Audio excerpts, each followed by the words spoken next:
ഇന്നത്തെ simple and healthy ആയിട്ടുള്ള breakfast റെഡിയാക്കുക. പിന്നെ നമ്മുടെ പാൻ നന്നായിട്ട് ചൂടായിട്ടുണ്ട്. ഇതിലേക്ക് നമുക്ക് ഓയിൽ ഒഴിക്കാം. ഞാനിവിടെ ഒലിവ് ഓയിലാണ് ഒഴിക്കുന്നത്.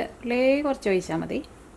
അപ്പോൾ ഞാൻ കഴിഞ്ഞ ദിവസം ഈ റെസിപ്പി ഞാനൊരു വ്ളോഗായിട്ട് ചെയ്തിട്ടുണ്ടായിരുന്നു. അപ്പോൾ വ്ളോഗൊക്കെ ആകുമ്പോൾ കുറേ സമയമുണ്ടല്ലോ. അപ്പോൾ നിങ്ങൾക്ക് അതിൽ നിന്ന് ഓരോ റെസിപ്പികളെ കണ്ടുപിടിക്കാൻ വേണ്ടിയിട്ട് പാടായിരിക്കും. അപ്പോൾ ഇത് എനിക്ക് ഭയങ്കര ഇഷ്ടമുള്ള ഒരു ബ്രേക്ക്ഫാസ്റ്റ്. അപ്പോൾ ഞാൻ വിചാരിച്ചു നിങ്ങൾക്ക് സെപ്പറേറ്റ് ആയിട്ട് ഒരു ചെറിയ വീഡിയോ ആക്കിയിട്ട് കാണിക്കാമെന്ന് വിചാരിച്ചു. അപ്പോൾ നമ്മുടെ ഒലിവ് ഓയിൽ നന്നായിട്ട് ചൂടായിട്ടുണ്ട്. അപ്പോൾ ഇതിലേക്ക് ഞാനിവിടെ ക്രഷ് ചെയ്തേക്കണം ഉണക്കമുളകാണ് ചേർക്കുന്നത്. നമ്മുടെ എരിവിനനുസരിച്ചിട്ട് ചേർക്കാം. ഇതിലേക്ക് ഞാനിവിടെ കോൺ ചേർക്കുന്നുണ്ട്. പിന്നെ ഒന്നും കൃത്യമായിട്ടൊരു അളവൊന്നുമില്ല. നിങ്ങൾക്ക് എന്തോരം വേണമെന്ന് വെച്ചിട്ടുണ്ടെങ്കിൽ അതനുസരിച്ചിട്ട് ചേർക്കാം. പിന്നെ ഞാൻ ചേർക്കുന്നത് ബ്രൊക്കോളിയാണ് ചേർക്കുന്നത്. ഈ കോണും ബ്രൊക്കോളിയും നല്ല കോമ്പിനേഷനാട്ടോ.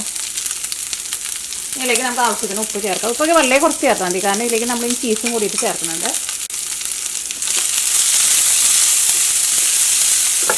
ഇത് രണ്ടും കൂടിയിട്ട് നന്നായിട്ട് മിക്സ് ചെയ്തിട്ട് ഇത് നമുക്ക് ഒരു 2 മിനിറ്റ് നമുക്കൊന്ന് മൂടി വയ്ക്കാം. കുറേ നേരം ഇട്ടിട്ട് വേവിച്ച് ഈ ബ്രൊക്കോളിയുടെ കളറൊന്നും മാറ്റരുത് കേട്ടോ, കാരണം ഇത് രണ്ടും നമുക്ക് പെട്ടെന്ന് വെന്ത് കിട്ടുന്നതാണ്. ഒന്ന് ഒതുക്കി വെച്ചിട്ടൊന്ന് മൂടി വയ്ക്കാം.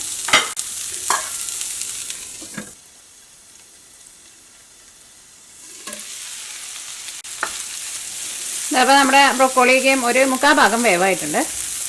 പ്രത്യേകം ശ്രദ്ധിക്കുക, കുറേ നേരം ഇട്ടിട്ട് വേവിക്കരുത് കേട്ടോ, അപ്പോൾ അതിൻ്റെ ടേസ്റ്റൊക്കെ ഉണ്ട് മാറിപ്പോകും.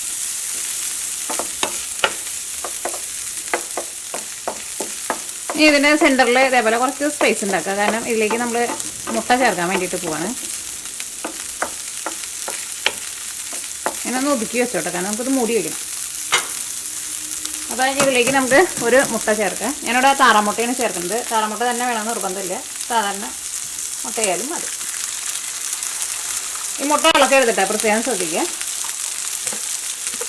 ഇനി ഞാൻ ഇതിലേക്ക് കുറച്ച് ഇറ്റാലിയൻ ഹെർബ്സും കൂടിയിട്ട് ചേർക്കുന്നുണ്ട്. ഞാൻ ഇവിടെ പാഴ്സലിയാണ് ചേർക്കുന്നത്. അപ്പോൾ നിങ്ങളുടെ അടുത്ത് ഉണ്ടെന്ന് വെച്ചിട്ടുണ്ടെങ്കിൽ ചേർക്കുക. ഇത് ഇല്ലാണ്ട് ഉണ്ടാക്കിയാലും നല്ല ടേസ്റ്റ് ആയിരിക്കും കേട്ടോ.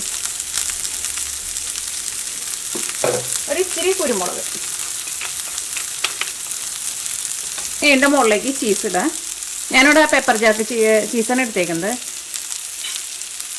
ഏത് ചീസായിരുന്നാലും കുഴപ്പമില്ല, നിങ്ങൾക്ക് ഇഷ്ടമുള്ള ചീസ് എടുക്കുക. പെപ്പർ ജാക്കൊക്കെ ആകുമ്പോൾ ഒരു ചെറുതായിട്ട് ഇങ്ങനെ ഒരു സ്പൈസിയും, എനിക്ക് അതിൻ്റെ ടേസ്റ്റ് നല്ല ഇഷ്ടം.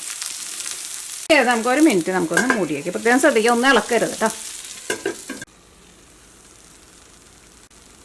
ഞാൻ നോക്കിക്കുക, ഇപ്പോൾ നമ്മുടെ ചീസൊക്കെ നന്നായിട്ട് മെൽറ്റായിട്ടുണ്ട്. നമ്മുടെ വെജിറ്റബിൾസൊക്കെ ആയിരുന്നാലും ഒട്ടും ഇങ്ങനെ ഓവർ കുക്ക്ഡ് ആയിട്ടില്ല കേട്ടോ. ഇതേപോലെ ഇങ്ങനെ റെഡി ആക്കിയിട്ട് എടുക്കുക. മുട്ട ഒന്ന് വെന്ത് കിട്ടണം. ഇനിയിപ്പോൾ നിങ്ങൾക്ക് ഹാഫ് ബോയിൽഡ് മതി എന്ന് വെച്ചിട്ടുണ്ടെങ്കിൽ അങ്ങനെ റെഡി ആക്കിയിട്ട് എടുക്കുക. ഇതിപ്പോൾ ഞാൻ മുട്ട ഒന്ന് വേവിച്ചിട്ടുണ്ട്, എന്നാൽ ഭയങ്കരമായിട്ട് അങ്ങോട്ട് ഭയങ്കര ഹാർഡായിട്ട് വന്നിട്ടില്ല. അപ്പോൾ ഇതാണ് നമ്മുടെ ബ്രേക്ക്ഫാസ്റ്റ്. ഇനി ഇത് നമുക്കൊരു സെർവിങ് ബൗളിലേക്ക് പാർത്താം.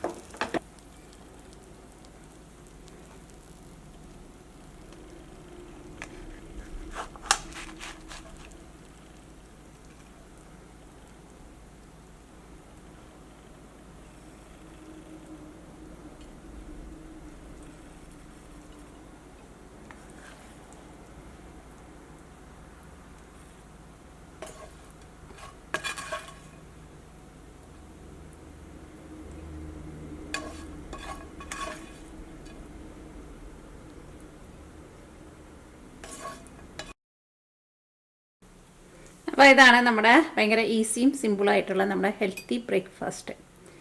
അപ്പോൾ ഇതാ മുട്ടയ്ക്ക് നോക്കിക്കേ, മുട്ട നല്ല സോഫ്റ്റായിട്ട് വരും. ഇതിപ്പോൾ മുട്ടയുടെ ഉണ്ണിക്ക് ഞാനൊന്ന് കുക്ക് ചെയ്തിട്ടാണ് എടുത്തേക്കുന്നത്. ഇനിയിപ്പോൾ നിങ്ങൾക്ക് ഹാഫ് ബോയിൽഡ് മതി എന്ന് വെച്ചിട്ടുണ്ടെങ്കിൽ നിങ്ങൾ അതേപോലെ റെഡിയാക്കിയിട്ട് എടുക്കുക. ഇതെല്ലാം കൂടിയിട്ടാണ്ട് മിക്സ് ചെയ്തിട്ട് കഴിക്കുക. പിന്നെ ചീസൊക്കെ ആകുമ്പോൾ നമുക്കറിയാമല്ലോ, ചീസും കോണൊക്കെ ആകുമ്പോൾ നല്ല കോമ്പിനേഷനാണ്. അപ്പോൾ നല്ല ചൂടോട് കൂടിയിട്ട് തന്നെ കഴിക്കണം.